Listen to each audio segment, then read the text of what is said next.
एक बार बनाए महीनों तक खाए चटपटी चना दाल नमकीन।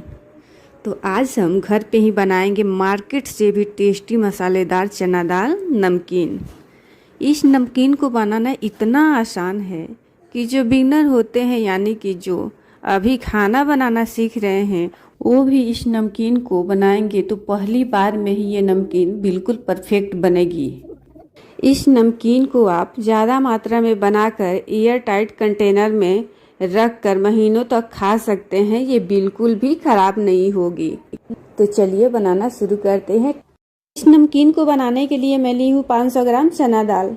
इस चना दाल को देख ली हूँ मैं कि इसमें एक भी कंकड़ पत्थर ना हो। अच्छे से इसे देख के और निकाल लेना है। जो भी कंकड़ पत्थर छोटे छोटे रहते हैं उसे चुन लेना है, निकाल लेना है। अब मैं इसको डाली हूँ एक बर्तन में और इसमें ढेर सारा पानी डाली हूँ। अब इसमें मैं डाल रही हूँ हाफ चम्मच से थोड़ा ज़्यादा है बेकिंग सोडा और इसे डाल के अच्छे से स्पून के हेल्प से मिला लेना है और फिर ढक कर इसे 7 से 8 घंटे के लिए रख देना है। तो 7 से 8 घंटे यानी कि 8 घंटे हो गए हैं। तो अब खोलकर मैं चेक कर लेती हूँ कि ये दाल अच्छे से भीगे हैं, फूले हैं या नहीं। तो देखिए ऐसे चेक करने के लिए नाखून से इसे दबाना है। तो देखिए अच्छे से ये टूट रहे हैं, इसका मतलब ये है कि ये अच्छे से फूल गए हैं। तो आप इसे सुबह में बनाना चाहते हैं तो ओवरनाइट भी रख सकते हैं, लेकिन ज़्यादा देर तक इसे नहीं भिगाना है। नहीं तो ज़्यादा देर तक इसे भिगाएंगे तो इसमें से स्मेल आने लगेगी, जिसके वजह से आपके नमकीन जो बनेंगे वो अच्छे नहीं बनेंगे। तो इसे अच्छे से 3-4 पानी से धो लेना है ताकि जो इसमें बेकिंग सोडा डाला गया है वो अच्छे से निकल जाए, साफ हो जाए। तो देखिए जब तक इतना साफ पानी ना आए तब तक आपको धोते रहना है। तो मैं अच्छे से धो ली हूँ। अब इसमें का पानी निकाल लेती हूँ। तो मैं इसमें का पानी अच्छे से निकाल ली हूँ। मैं एक कॉटन का कपड़ा ली हूँ और इसे अच्छे से फैला ली हूँ। अब इस पे दाल को भी अच्छे से फैला लेना है ताकि जो दाल है वो अच्छे से कॉटन के कपड़ा पे फैल जाए और इसमें का जो एक्स्ट्रा नमी है वो सूख जाए। इसे धूप में नहीं सुखाना है, नहीं तो धूप में आप सुखाएंगे तो ये जो नमकीन है वो आपके कड़क हो जाएंगे। तो देखिए 1 घंटा मैंने ऐसे ही रहने दी हूँ। उसके बाद देखिए अच्छे से सूख गए हैं। तो मैं इसे बॉल में निकाल ली हूँ और फिर इसे अब फ्राई करने की तैयारी करती हूँ। तो मैं गैस ऑन की हूँ और गैस पे कढ़ाई रखी हूँ। कढ़ाई गर्म हो गया है। अब इसमें मैं ऑयल डाल देती हूँ। तेल ज़्यादा आपको नहीं लेना है, थोड़ा ही लेना है, नहीं तो जब आप दाल डालेंगे तो इसमें झाग बनेंगे तो कढ़ाई से बाहर भी तेल आ सकते हैं, इसलिए यहाँ पे ध्यान रखना है। तो ऑयल गर्म हो गए हैं। अब मैं डाल देती हूँ इसमें 1 कटोरी यानी कि 1 कप जो दाल मैंने धोकर सुखाकर रखी हुई थी उसे डाल दी हूँ 1 कटोरी। और फिर ऐसे चलाते हुए इसको फ्राई कर लेना है, तल लेना है। तो इसे लगातार चलाते हुए हाई फ्लेम पे फ्राई करना है, लो फ्लेम पे नहीं फ्राई करना है, नहीं तो जो आपके नमकीन बनेंगे वो ऑयली बनेंगे। इसलिए यहाँ पे फ्लेम को हाई रखना है। और जब आप दाल डालें तो जो ऑयल का टेम्परेचर है वो भी अच्छा खासा गर्म होना चाहिए। तो देखिए ऐसे चलाते हुए इसे फ्राई करना है। जैसे जैसे ये फ्राई होते जाएगी नमकीन मेरी, वैसे वैसे आपको इसमें अंतर दिखता जाएगा। जो झाग पहले ज़्यादा बन रहा था वो आपको नज़र आ रहा होगा कि अब बहुत कम बनने लगे हैं, धीरे धीरे कम होते जा रहे हैं। यानी कि जब ये अच्छे से फ्राई नमकीन हो जाएगी तो इसमें के जो झाग है वो बिल्कुल ख़त्म हो जाएंगे और जो ये चना की दाल है वो ऊपर आपको ऑयल पे तैरते हुए नज़र आएगी। ये नमकीन ऊपर तैरती हुई नज़र आएगी। तो आप देख रहे होंगे आपको तैरती हुई ये नमकीन नज़र आ रही है, यानी कि अच्छे से ये फ्राई हो चुकी है।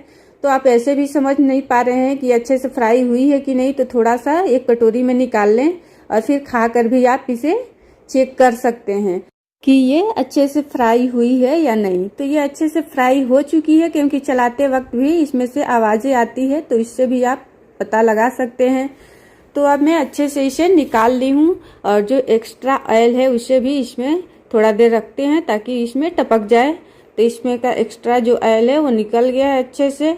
अब मैं एक बर्तन ली हूँ और उसमें नीचे टिश्यू पेपर डाली हूँ और इस नमकीन को उसी पे रख देती हूँ ताकि जो भी इसमें एक्स्ट्रा ऑयल है वो टिश्यू पेपर ऑब्जर्व कर ले। तो इस पे रख दी हूँ और फिर दूसरा वाला भी मैं उसी तरीके से 1 कटोरी डाल दी हूँ और इसी तरह से इसे भी चलाते हुए फ्राई कर लेना है। तो एक बार का जो एक कटोरी में डाली हूँ, इतना को फ्राई होने में लगभग 9 से 10 मिनट लग जाते हैं। 9 से 10 मिनट में अच्छे से ये फ्राई हो जाते हैं, क्योंकि हाई फ्लेम पे इसे फ्राई करना होता है। तो ये भी अब 9 से 10 मिनट हो गए हैं, यानी कि अच्छे से फ्राई हो गए हैं। तो इसे भी मैं निकाल लेती हूँ और इसी तरह से सारे नमकीन को मैं फ्राई कर लेती हूँ। तो मैंने सारे नमकीन फ्राई कर ली हूँ। अब मैं मूंगफली फ्राई करने वाली हूँ, क्योंकि इसमें एक एक मूंगफली रहते हैं तो बहुत अच्छे लगते हैं। तो मैं अब इसमें 100 ग्राम मूंगफली ली हूँ और उसे भी उसी ऑयल में डाल दी हूँ और इसे लो फ्लेम पे फ्राई करना है चलाते हुए। इसे फ्राई होने में ज़्यादा समय नहीं लगता है, बस 2.5 से 3 मिनट में अच्छे से ये फ्राई हो जाती है। तो ऐसे चलाते हुए इसे फ्राई करना है। तो देखिए जैसे जैसे ये फ्राई होती जाएगी, इसकी कलर भी आपको चेंज होते हुए नजर आएगी। देखिए अब ये अच्छे से फ्राई हो चुकी है मूंगफली। तो अब मैं इसे निकाल लेती हूँ और इसमें निकाल रही हूँ ताकि इसका जो एक्स्ट्रा ऑयल है वो इसी में निकल जाए, यानी कि इसी में टपक जाए। तो मैं अच्छे से सारे मूंगफली को निकाल ली हूँ और एक बार हिला लेती हूँ ताकि सारे ऑयल इसमें आ जाए। अब मैं एक बाउल में रख ली हूँ और फिर ये ली हूँ कढ़ी पत्ता। इसे भी फ्राई कर लेती हूँ ताकि ये भी क्रिस्पी हो जाए। तो मैं कढ़ी पत्ता क्रिस्पी हो जाने के बाद इसे भी निकाल लेती हूँ और फिर इसे भी एक बर्तन में रख लेती हूँ, एक प्लेट में रख लेती हूँ। तो देखिए अच्छे से ये कढ़ी पत्ता क्रिस्पी हो गई है। तो अब इसे हिलाते हुए सारे ऑयल को, एक्स्ट्रा ऑयल को इसमें निकाल लेती हूँ और फिर इसे भी एक बर्तन में रख लेती हूँ। मैं नमकीन में डालने के लिए मसाला तैयार कर लेती हूँ। तो मैं ली हूँ 1 चम्मच काला नमक, आप रेगुलर नमक भी ले सकते हैं। 1 चम्मच कश्मीरी लाल मिर्च, आप रेगुलर जो यूज करते हैं लाल मिर्च वो भी ले सकते हैं। 1 चम्मच चाट मसाला, ये 1/4 चम्मच हींग और फिर ले रही हूँ मैं ये आधा चम्मच आमचूर पाउडर। इन सबको अच्छे से मिक्स कर लेना है स्पून के हेल्प से चलाते हुए। जब तक ये अच्छे से मिक्स ना हो तब तक आप इसे न डालें, क्योंकि ये अच्छे से मिक्स नहीं होंगे तो फिर नमकीन में जाएंगे तो कहीं ज़्यादा नमक कहीं कम नमक आपको लगेगी। इसलिए आपको यहाँ पे अच्छे से मिक्स कर लेना है और फिर उसके बाद ही नमकीन में इसे मिलाना है। तो मैंने अच्छे से इसे मिक्स कर ली हूँ।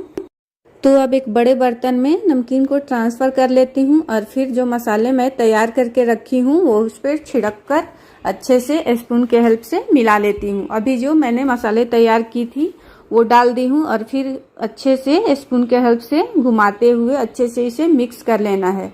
नमकीन गर्म रहे तभी याद रखना है कि इस मसाले को इसमें मिलाना है, नहीं तो नमकीन के ठंडा होने पे आप मिलाएंगे इस मसालों को तो ये मसाले अच्छे से चिपकेंगे नहीं, अच्छे से नमकीन के साथ मिलेंगे नहीं।